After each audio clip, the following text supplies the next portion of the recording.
Hello students, how are you all? Hope so all of you are fine and happy. Welcome to my YouTube channel, Biology in Seconds. Today we will discuss the remaining part of projectile motion. Let's start. Friends, ये बात last lecture में पढ़ी थी कि oblique projectile होता क्या है। अब आज हमने डिस्कस करना है कि इसके पैरामीटर्स क्या क्या होंगे, इसकी रेंज क्या है, इसकी हाइट क्या है और इसकी टाइम ऑफ फ्लाइट हम कैसे मैनेज करेंगे। और यहाँ पे तो क्योंकि देखें एंगल तो चेंज हो सकते हैं। In case of horizontal that was certain कि एंगल सिर्फ और सिर्फ 0 डिग्रीज होना चाहिए, लेकिन जब हम ऑब्लिक की बात करेंगे तो एंगल 0 और 90 के दरमियान कुछ भी हो सकता था। तो हमने अब इन सारी चीज़ों की डिपेंडेंस चेक करनी है। सबसे पहले अगर हम बात करें तो हम ड्रॉ करते हैं अगेन कि मोशन किस तरह से पॉसिबल थी। ये हमारे पास मास m था जिसे हमने इनिशियल वेलोसिटी प्रोवाइड की विच इज़ vi। इस इनिशियल वेलोसिटी की वजह से ये बॉडी यूं मूव की और ऐसे मूव करके यहाँ पर सारा पाथ इसने तय कर लिया। अगर नोट किया जाए तो this is the horizontal distance that this body covered. ये सारा डिस्टेंस हॉरिजॉन्टली इस बॉडी ने तय किया है और बॉडी अपनी इस फाइनल स्टेट पर आ चुकी है। हम इस डिस्टेंस को जनरली रेंज कह देते हैं, वी कॉल इट रेंज। और अगर वैसे बात की जाए तो जितनी हाइट बॉडी ने तय की है फ्रॉम टॉप पॉइंट, यानी कि this one, students this is called height of projectile. और जितनी देर में ये सारा कुछ होगा this is called time of flight. अब ज़रा नोट कीजिएगा, अगर एक्स एक्सिस के लिहाज से देखा जाए तो body is thrown at this angle theta. और हमने ये बात डिटेल से पढ़ी भी थी कि इस सारी मोशन में सिर्फ एक एक्सेलरेशन मौजूद होता है which is acceleration of gravity. Students अगर यहाँ से हम फर्दर देखें तो इस सारी मोशन के दौरान हमने अब पैरामीटर्स की बात करनी होगी। सबसे पहले हम जिक्र करेंगे हाइट ऑफ प्रोजेक्टाइल का। लेट्स टॉक अबाउट कि हाइट ऑफ प्रोजेक्टाइल क्या है और हम इसे किसी भी प्रोजेक्टाइल के केस में किसी भी एंगल पर कैसे कैलकुलेट कर सकते हैं अगर तो वो ऑब्लिक है। क्योंकि हमने ये बात भी डिस्कस की थी ना कि ऑब्लिक तो होगा ही तब अगर तो एंगल 0 से ज़्यादा है और 90 से कम है तो फिर वो ऑब्लिक होगा। चलिए नोट करते हैं। हाइट ऑफ प्रोजेक्टाइल का मतलब ये है, it means maximum vertical distance covered by the object. जो भी मैक्सिमम वर्टिकल डिस्टेंस ऑब्जेक्ट ने तय किया that is called height of projectile. अब हमने इसे कैलकुलेट कैसे करना है। Height of projectile is calculated by third equation of motion. हम थर्ड इक्वेशन ऑफ मोशन की मदद से स्टूडेंट्स हाइट के फार्मूला को डिराइव कर लेते हैं। और ये बात ज़रा याद रखिएगा कि third equation of motion past में MCQ पूछा जा चुका है कि height of projectile is derived from third equation of motion. और हमारे पास होती क्या है भला third equation of motion? Actual में third equation of motion is 2as vf square minus vi square. Students ये इक्वेशन की फॉर्म में भी पास्ट में 1 साल में पूछी जा चुकी है। ये देखिए कितने बेसिक MCQs जो आपकी FSC की जनरल बुक में लिखे हुए हैं वो पास्ट में MDCAT में डिस्कस हो चुके हैं कि third equation of motion which is 2as is equal to vf square minus vi square. ये दोनों MCQs आ चुके हैं पास्ट में कि यहाँ से हाइट ऑफ प्रोजेक्ट ड्राइव किया गया हाइट ऑफ प्रोजेक्टाइल को। अब नोट कीजिएगा, जब हमने साथ को ड्राइव कर लिया तो ड्राइव करने के बाद हमें जो फार्मूला अटेन हुआ that is h is equal to vi square by 2g sine square theta. Students this is the formula of height of projectile. अब ये तो हर एंगल पर है, मुझे मैक्सिमम हाइट कब मिल सकती है? अगर मैं 0 से ज़्यादा 1 पे, 2 पे, 3 पे, 4 पे, 5 पे हर एंगल पर बॉडी को प्रोजेक्ट करवाना स्टार्ट कर दूं, तो मुझे देखना है किस एंगल पर मैं मैक्सिमम हाइट अटेन कर सकता हूं। तो याद रखिएगा कि हाइट मैक्सिमम वहीं पर होगी जहां पे साइन कंपोनेंट मैक्सिमम होगा। अगर यहां से देखा जाए तो मैक्सिमम हाइट के लिए sine square theta should be 1, और ऐसा किस एंगल पे होता है? It only happens when angle is equal to 90 degree. तो ये बहुत इंपॉर्टेंट एमसीक्यू कि किस एंगल पर height of projectile is maximum. तो it is maximum at 90 degree जब साइन स्क्वायर थीटा 1 हो जाएगा। और अगर मैं इसकी यहाँ पर वैल्यू 1 पुट करूँ तो नोट कीजिएगा क्या हमारे पास कुछ ऐसे क्वेश्चन नहीं बन जाएगी कि h maximum is equal to v I square by 2g। तो स्टूडेंट्स ये हमारे पास फार्मूला है मैक्सिमम हाइट कैलकुलेट करने का जब 90 डिग्री पर प्रोजेक्ट किया गया हो प्रोजेक्टाइल को। अब जरा नोट कीजिएगा, मैं इस फार्मूला को we I square by 2g की जगह एच मैक्सिमम अगर यहाँ पर पुट कर दूं तो the equation we get that is h is equal to h maximum sin square theta. Students, this is the ultimate relation between height of projectile and maximum height of projectile. Note कीजिएगा dependence किस पर आ गई भला? Angle पे। अगर तो maximum height तो same है, एंगल बदलूंगा तो मुझे उसी लिहाज से डिफरेंट हाइट्स मिलती रहेंगी। हम जनरली किन किन एंगल्स की बात कर सकते हैं यहाँ पे? तो नोट कीजिएगा, अगर मेरे पास यहाँ पे ये फॉर्मूला मौजूद हो which is h is equal to h maximum sine square theta, तो ज़रा नोट करें कि हम किन किन एंगल्स पर बात करेंगे। अब we will talk at 0 degree. अगर 0 डिग्री पर फेंकता तो फिर केस कैसा बन सकता था? We will talk at 30 degree. 30 पर फेंकता तो फिर केस कैसा होता? If body is projected at 45 degree फिर केस क्या बनता? If body is projected at 60 degree फिर केस क्या बनता? And if body is projected at 90 degree तो बताइए कि फिर क्या होती height of projectile.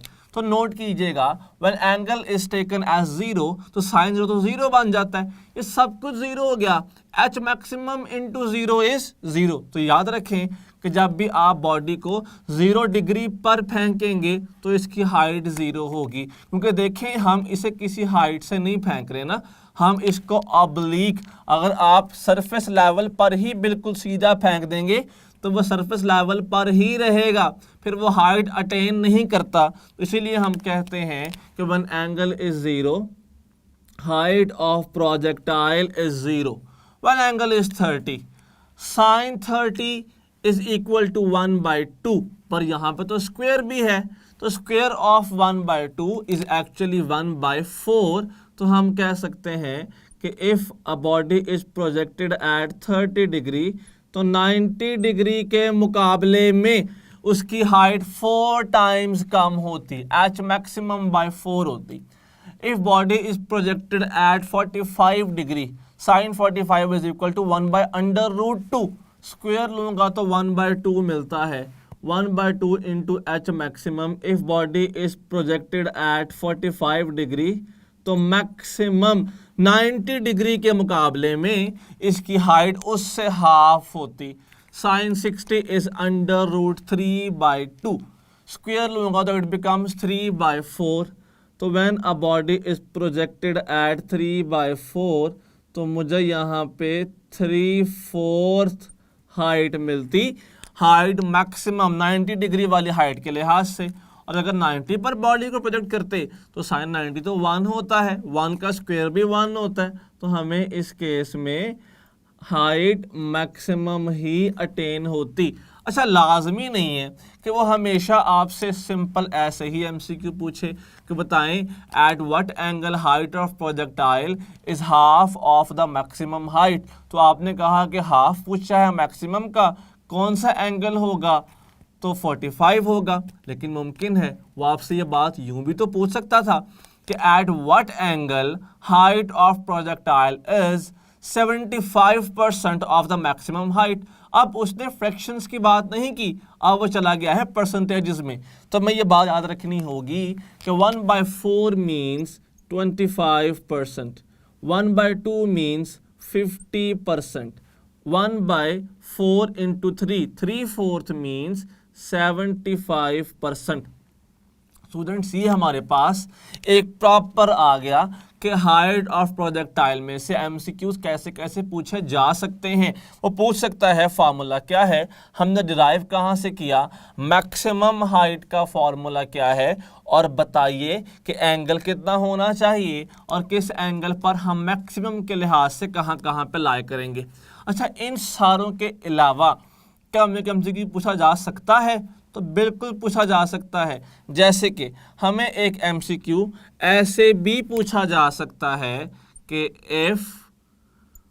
If velocity is doubled, अगर हम वेलोसिटी को डबल कर देते तो फिर then height of projectile will B.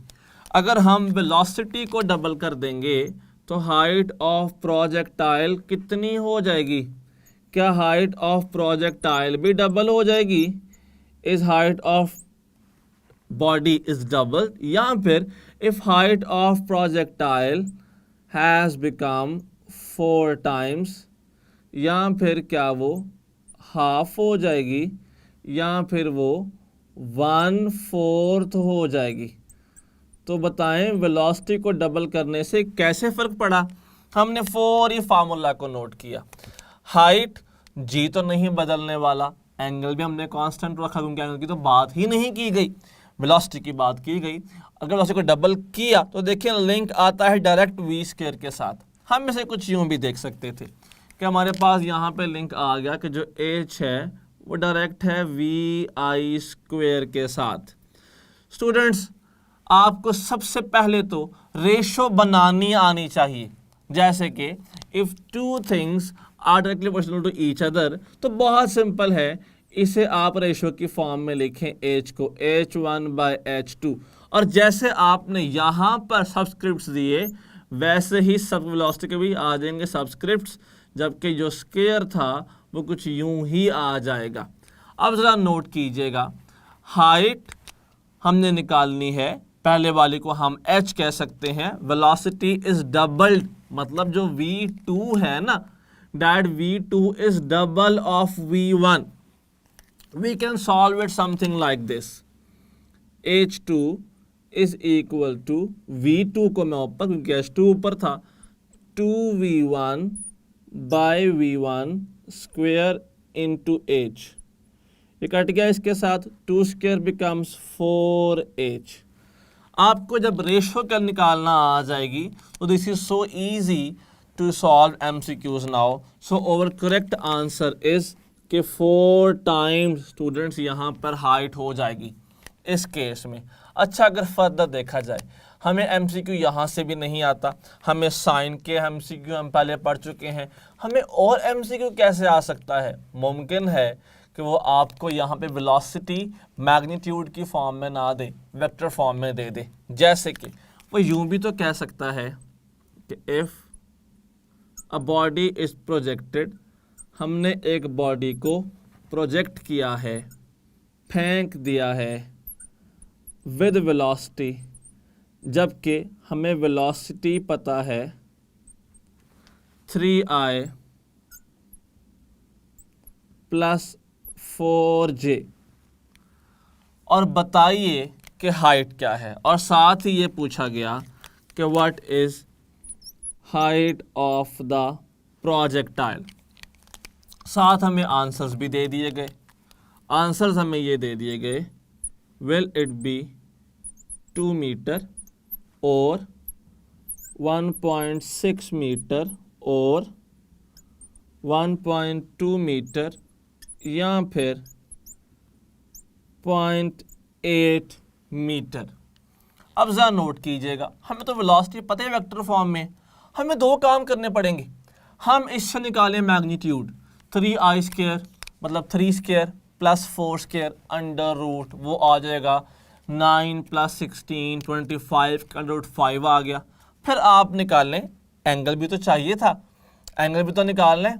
Theta is equal to tangent inverse y component by x component. 4/3 का टेंजेंट इनवर्स पता ही नहीं क्या है, and we can not solve it without the help of calculator. फिर हम करेंगे क्या स्टूडेंट्स, एक सिंपल सा शॉर्टकट सुनिएगा। हम इसको कुछ भी किए बगैर डायरेक्ट निकाल सकते थे। वो कैसे, तो नोट कीजिएगा, h is equal to vi² sin square theta by 2g. I can write it as vi sin theta square by 2g. vi sin theta is basically y component, तो हम कह सकते हैं vy component by 2g, और ऊपर देखिएगा square भी आ गया क्योंकि दिस वाज vy का स्क्वायर। स्टूडेंट्स अब इसमें नोट कीजिए, आप बगैर कुछ किए, कुछ मैग्नीट्यूड निकाले बगैर, एंगल निकाले बगैर डायरेक्ट सॉल्व कर लेंगे। वो कैसे, y कंपोनेंट क्या था 4, 4 square is 16, 2 into 10, 16/2 is 8/10 and 8/10 students क्या बनेगा 0.8 मीटर। देखिए हमने बगैर किसी कॉम्प्लेक्शन का शिकार हुए हमने फौरी हाइट कैलकुलेट कर ली बाय यूजिंग अप्रोच। ये था आपका हाइट ऑफ प्रोजेक्टाइल। अब इसके बाद हम देखते हैं कि रेंज ऑफ प्रोजेक्टाइल या फिर टाइम ऑफ फ्लाइट कैसे पॉसिबल है। पहले हम बात करते हैं स्टूडेंट्स टाइम ऑफ फ्लाइट की। हम देखते हैं कि टाइम ऑफ फ्लाइट कैसे कैलकुलेट किया जा सकता है। तो नोट कीजिएगा, टाइम ऑफ फ्लाइट होता क्या है। सबसे पहली बात तो ये कि जब भी हम किसी बॉडी को फेंकते हैं, प्रोजेक्ट करते हैं, तो तब से लेके उसके फाइनल लैंडिंग पॉइंट पर पहुंचने तक जो सारा टाइम लगा, that is actually time of flight. तो हम ये बात यूं भी तो कह सकते हैं कि time of flight is actually total time consumed. ये टोटल टाइम है जो कंज्यूम हुआ है, जो इस्तेमाल हो गया है, किस में, इन प्रोजेक्टाइल मोशन में। Total time consumed in projectile motion, that is called time of flight. अच्छा ज़रा नोट कीजिएगा, फिर ये हम कैसे कैलकुलेट कर सकते हैं।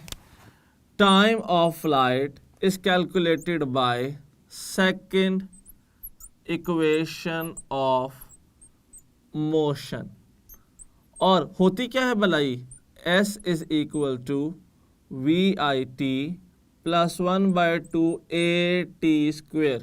स्टूडेंट्स ये दोनों चीज़ें रिपीटेटिव ईयर में पास्ट में आ चुकी हैं।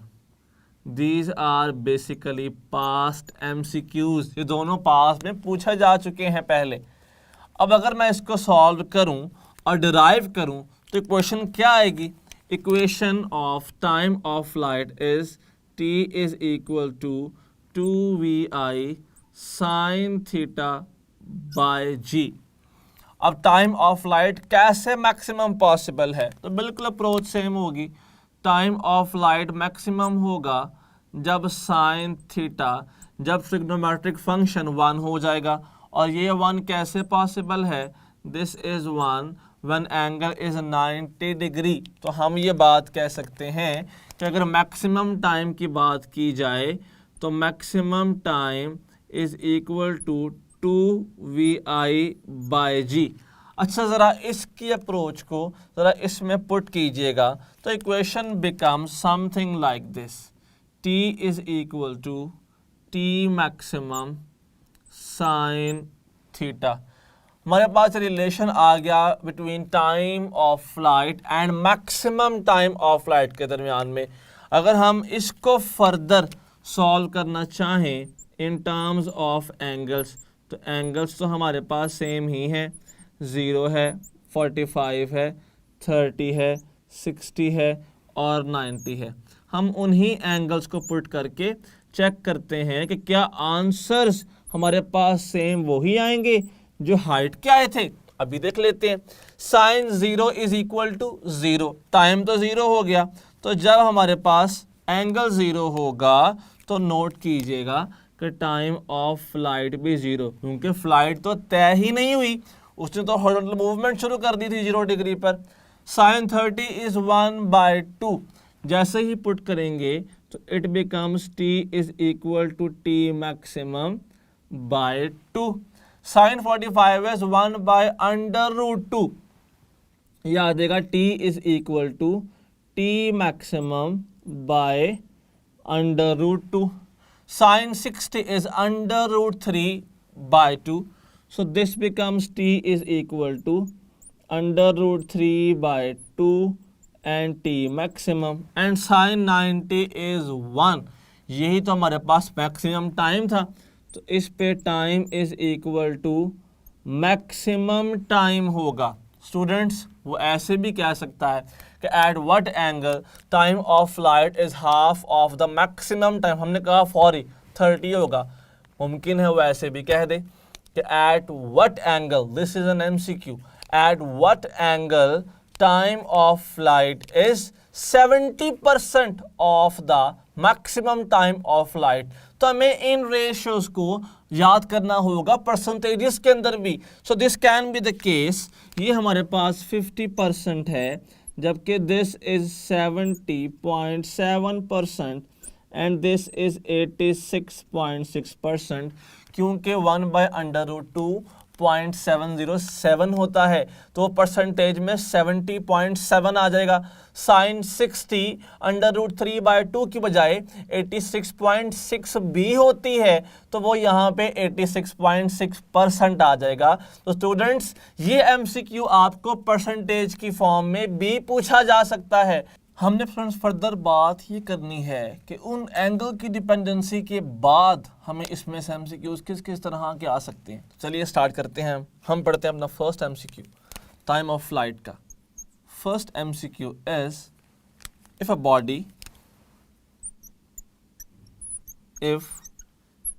बॉडी इज प्रोजेक्टेड, हमने बॉडी को प्रोजेक्ट किया है at angle theta, projected at angle क्या है बड़ा, एंगल इज थीटा। तो बताइए कि time required to reach the top कितना होगा। What is the time required to reach the top, time कितना रिक्वायर्ड है टॉप तक पहुंचने के लिए।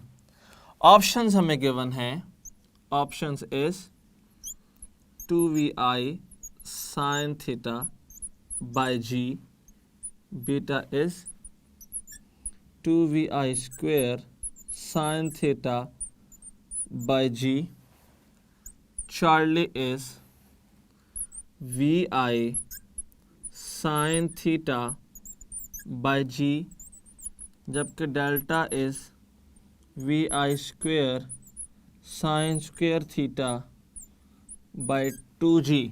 तो बताइए कितना टाइम रिक्वायर्ड होगा टॉप तक पहुंचने के लिए। एक सिंपल सी बात सुनिएगा, टॉप तक जाने में बॉडी हाफ प्रोजेक्टाइल तय करती है। This is full projectile, top तक इट इज हाफ प्रोजेक्टाइल।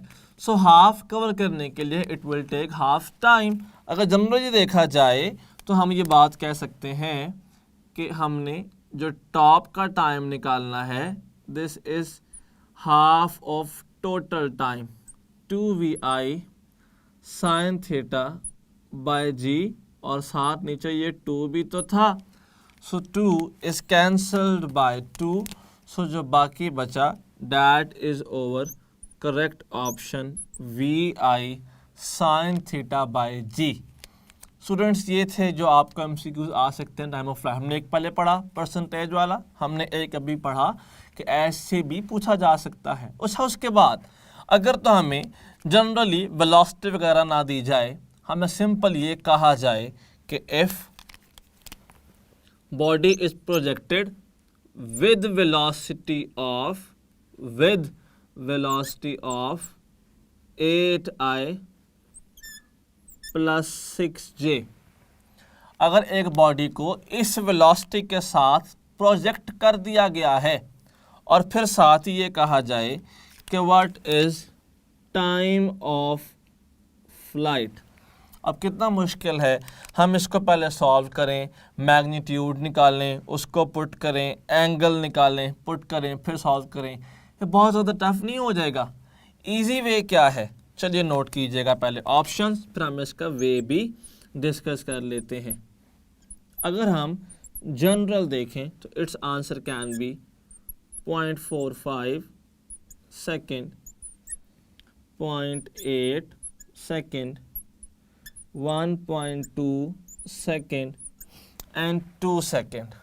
ज़रा नोट कीजिएगा ये सारी बात मैं कैसे कवर अप कर सकता हूँ। हमने फार्मूला पढ़ा T is equal to 2VI sin theta by G. I can write it as 2VI sin theta is Y component by G. What is Y component in this case? 6 और साथ नीचे क्या आ गया 10, 6 into 2 becomes 12, 12 by 10 becomes 1.2 second. तो अगर यहाँ से देखा जाए स्टूडेंट्स तो this is the correct option in this case. ये हमारे पास आ गए different versatile MCQs from time of flight. हमने अब पढ़ना अपना लास्ट पैरामीटर जो कि है रेंज। अगर हम रेंज की बात करेंगे तो हम ये बात सिंपल यूँ भी लिख सकते हैं कि बेसिकली रेंज है क्या, what is range of projectile. Range होती क्या है जनरली, हमने पहले पढ़ा height is maximum vertical distance, so range is basically maximum horizontal distance covered by the projectile. सो जब भी हम किसी बॉडी को प्रोजेक्टाइल मोशन करवा रहे होंगे, सो मैक्सिमम हॉरिजॉन्टल डिस्टेंस, जब कोई बॉडी प्रोजेक्टाइल मोशन कर रही है तो जो हॉरिजॉन्टल डिस्टेंस कवर करेगी that is range of projectile. अच्छा, ये हम कैसे कैलकुलेट कर सकते हैं? Range of projectile is calculated by this formula S is equal to VT। यहाँ पे S रेंज है क्योंकि रेंज एक हॉरिजॉन्टल डिस्टेंस है तो हमें हॉरिजॉन्टल कंपोनेंट ऑफ वेलोसिटी ही जहाँ चाहिए होगा, यहाँ पर Vx आ जाएगा। और टाइम तो आपने पढ़ लिया 2VI sin theta by G। जैसे ही पुट किया तो हमारे पास जो रेंज का एक फार्मूला आया that is range is equal to VI square sine 2 theta by G। अब यहाँ पे ना स्क्वायर है और ना ही simple angle, this is double angle formula.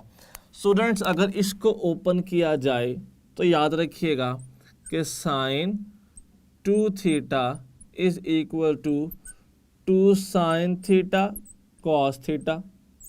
लेकिन अगर जनरली देखा जाए तो हमारा कंसर्न किस चीज़ के साथ है? हमारा कंसर्न तो ये है कि हम किस एंगल पे प्रोजेक्ट करें कि मैक्सिमम रेंज हासिल हो जाए। तो अगर यहाँ से हम देखें तो स्टूडेंट्स हमें रेंज मैक्सिमम तब मिलेगी जब साइन 2 थीटा की वैल्यू 1 होगी। और ये भला कैसे पॉसिबल है? This is possible when angle is 45 degree. ज़रा पुट कीजिएगा 45 into 2 becomes 90 and sin 90 is 1. तो range is maximum at 45 degree. ये बात याद रखेंगे, ये एमसीक्यू में भी आप पूछी जा चुकी है पहले भी। अगर मैं यहाँ पर इसको 1 पुट कर दूँ तो जो बाकी मेरे पास लिंक बचता है that is R maximum is equal to v I square by g. Students, this is the formula of maximum range. अगर मैं इस अप्रोच को यहाँ पे पुट करूँ तो मेरे पास यही लिंक कुछ ऐसा बन जाएगा कि R is equal to R maximum sine 2 theta. हमने पहले किया था कि हमने एंगल शुरू किए 0 से और ले गए 90 तक। उसकी रीज़न ये थी हमारे पास रेंज 90 तक थी, लेकिन अब जो हमारे पास इधर बात की जाएगी रेंज क्वांटिटी की तो वो तो 45 तक है। तो अगर यहाँ पर बात करें तो एंगल्स कुछ इस तरह से हम डिस्क्राइब करेंगे कि first angle is 0 degree, then angle is 15 degree, उसके बाद angle is 22.5 degree, then angle is 30 degree and last पे एंगल इज 45 डिग्री। हमने अब एंगल्स को एक्सपेंड किया है सिर्फ 45 तक, क्योंकि we get maximum range at 45 degree. अच्छा, अगर 0 हो गया, 0 into 2 becomes 0, sin 0 is 0, तो automatically range is equal to 0।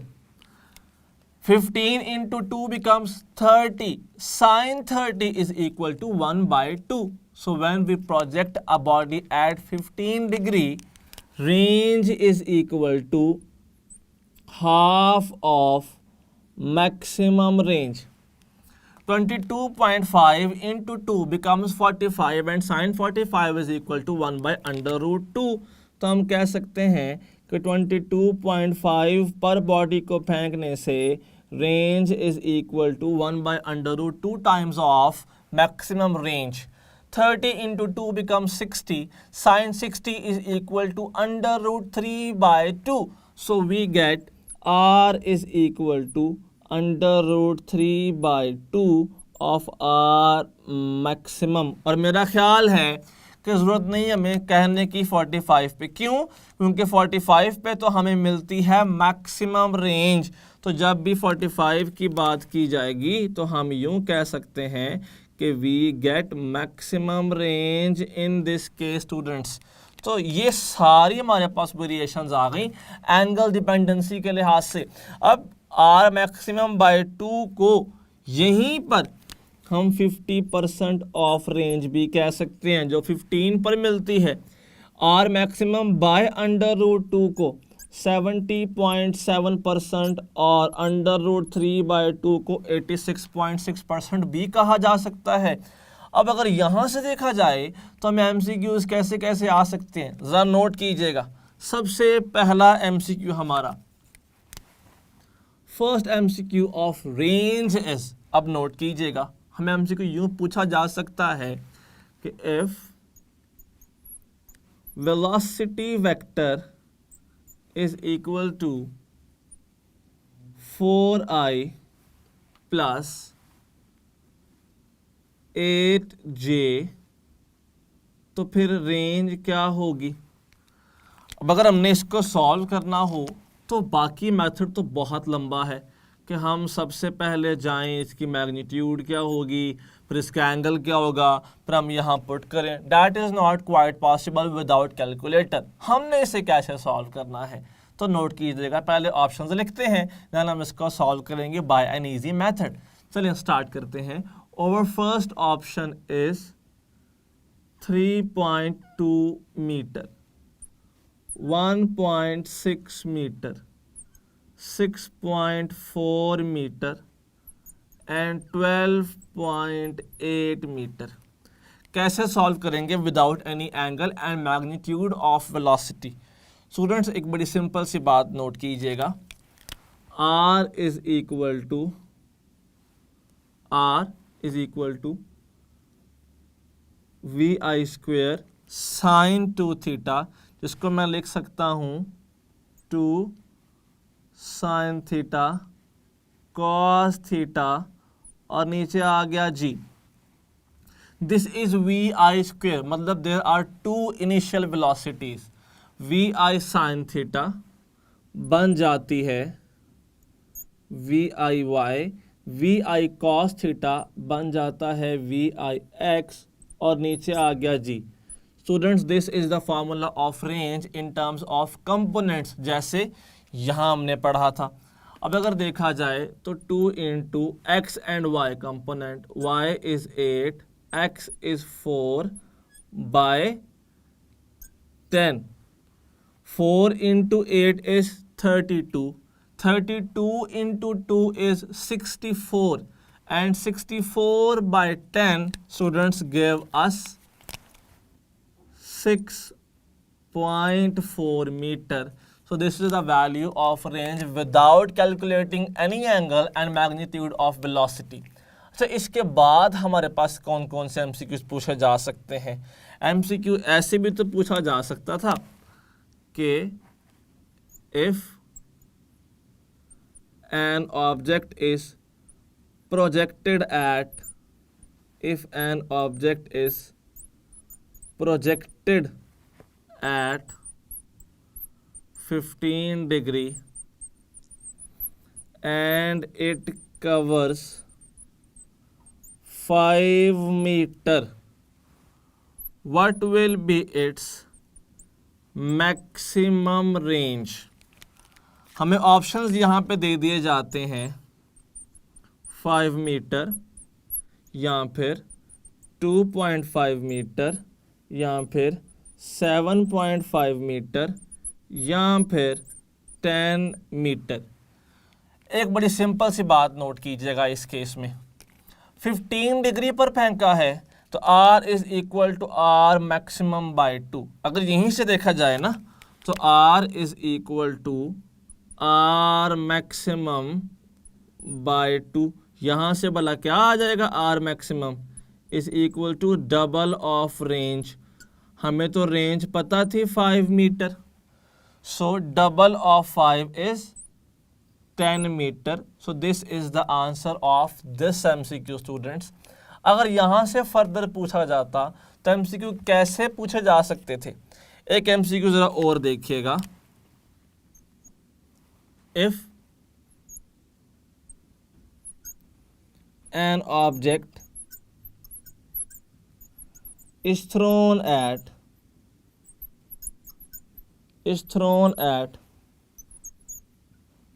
15 degree, then at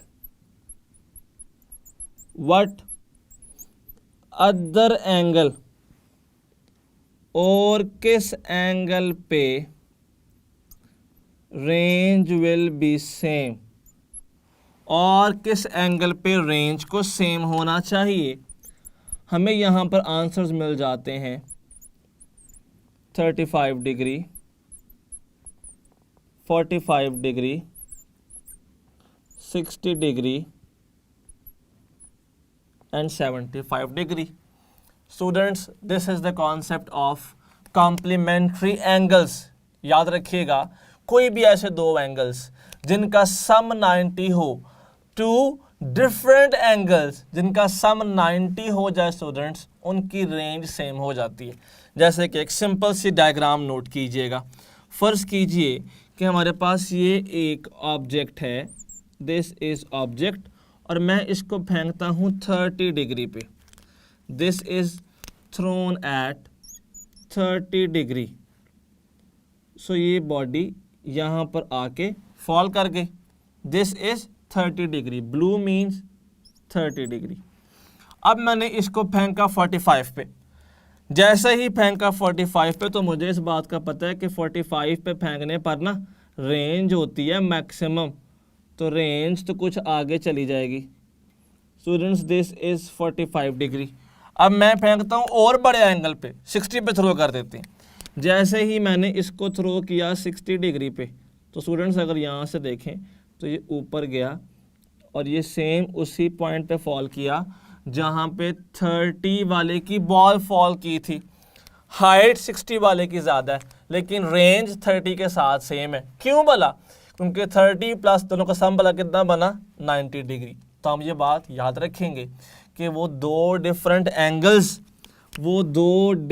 angles जिनका सम 90 डिग्री होता है स्टूडेंट्स, उनकी रेंज हमेशा सेम होती है। सो 15 और किसका सम 90 बनता है? तो ओवर आंसर इज 75, क्योंकि 15 प्लस 75 इज 90। तो जो रेंज 15 पर हासिल की है बॉडी ने, वही रेंज 75 पर भी गेन होगी। So this is our MCQ about complementary angles. और लेक्चर एंड करने से पहले मैं एक छोटा सा शॉर्टकट आपको बताना चाहूँगा जो आपस में तीनों को रिलेट करता है, क्वांटिटीज़ को, हाइट को भी, टाइम को भी और रेंज को भी। वो कैसे? वो मैं यहाँ पर लिख रहा हूँ। आप एक अपने पास शॉर्टकट याद रखेंगे कि 4, यहाँ पर यूँ रख लीजिए, GT² by 2, this T is time of flight, is equal to 4h, this is height of projectile, which is equal to r tangent theta। Students, ये एक ऐसा यूजफुल शॉर्टकट है जो आपस में सबको रिलेट कर देता है। वो आपको हाइट बता देता है, आप रेंज कैलकुलेट कर सकते हैं, टाइम कैलकुलेट कर सकते हैं, you need no other thing. वो आपसे कहता है if maximum range is 80 metre, तो बताएं हाइट क्या होगी। कितना आसान है, जैसे ही मैक्सिमम रेंज कहा तो टेंजेंट तो खत्म हो गया ना, हमारे पास शॉर्टकट भला क्या बन गया? फर्दर शॉर्टकट आ गया, 4h is equal to r maximum। if maximum range is 80 metre तो हाइट कितनी आती है? 80/4, 20 मीटर। आपसे क्या देता है? if time of flight of oblique projectile is 2 second, अगर 2 सेकेंड है तो बताएं कि हाइट क्या होगी। तो कितना आसान है, कुछ भी नहीं निकालना, टाइम पुट करें, हाइट कैलकुलेट कर लीजिए। स्टूडेंट्स, ये आपका सारा था ऑब्लीक प्रोजेक्टाइल।